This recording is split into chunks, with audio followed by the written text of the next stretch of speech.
নমস্কার সকলকে, আশা করছি আপনারা সকলেই ভালো থাকবেন। অনেক দিন পর ভাবলাম যে কোথাও গিয়ে ঘুরে আসি, কোথাও গিয়ে পুজো দিয়ে আসি। তো ঠিক করলাম নলহাটি যাব, কারণ নলহাটেশ্বরী মন্দির আমার দেখা হয়নি। তো সেই উদ্দেশ্যে আজকে সকালে বেরিয়ে পড়লাম।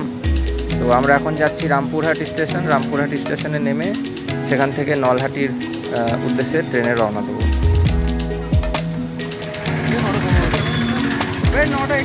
এখন আমরা চলে এসেছি রামপুরহাট স্টেশনে। এখানে আমাদের ট্রেন একটু দেরি ছিল, তাই স্টেশনের বাইরের দিকে এসে একটু চাটা খেয়ে একটু ঘুরলাম।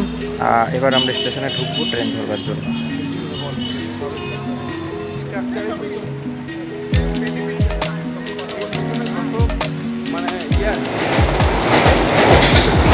স্টেশনে বসে থাকতে দেখতে পেলাম ভারত ট্রেন বেরোচ্ছে, তাই এটার ভিডিও নিলাম।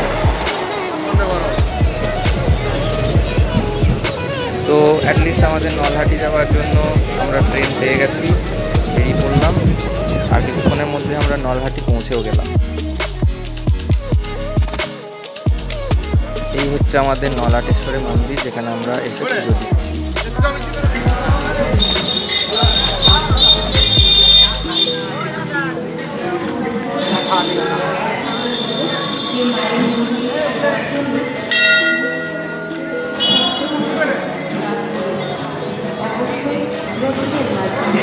মন্দিরের সামনে বেশ কয়েকটি দোকান রয়েছে, সেখান থেকে আপনারা পুজোর জিনিস কিনে মন্দিরে উঠে সেখানে ব্রাহ্মণরা বসে থাকে, তাদেরকে দিয়ে আপনারা পুজো করে।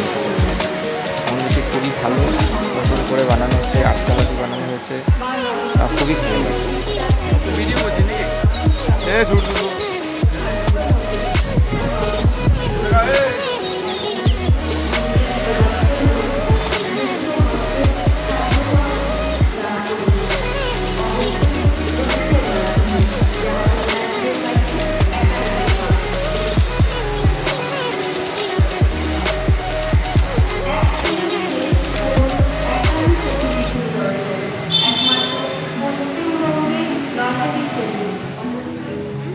মায়ের মন্দিরের পাশে রয়েছে একটি গণেশ মন্দির। আচ্ছা বলে দিই, নলহাটেশ্বরী মন্দির হচ্ছে আমাদের 51টি সতীপীঠের মধ্যে একটি পীঠ, এই নলহাটেশ্বরী। এখানেও এটাও মায়ের সতীপীঠ।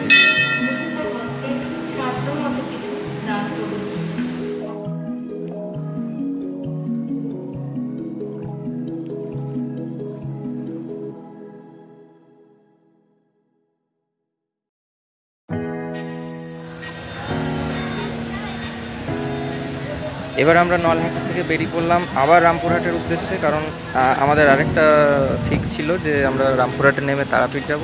যখন এদিকে এসেছি তখন তারা মন্দিরেও আমরা পুজো দিয়ে যাবো। তো আমরা স্টেশন থেকে নেমে টোটো করেছি এবং সেখান থেকে আমরা তারাপীঠের উদ্দেশ্যে রওনা।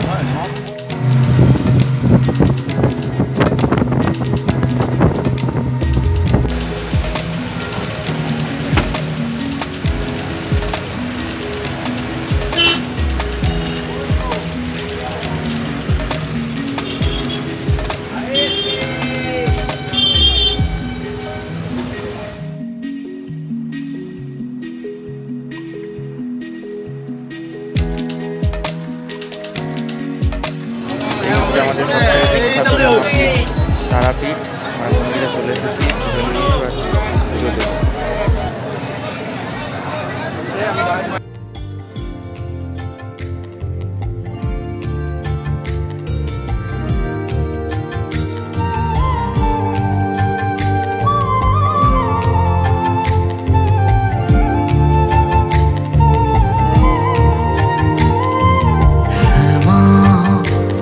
তোর চরণ ধরে থাকতে দিস রে জনম ধরে আমার মাগো তোরে পাগল ছেলে।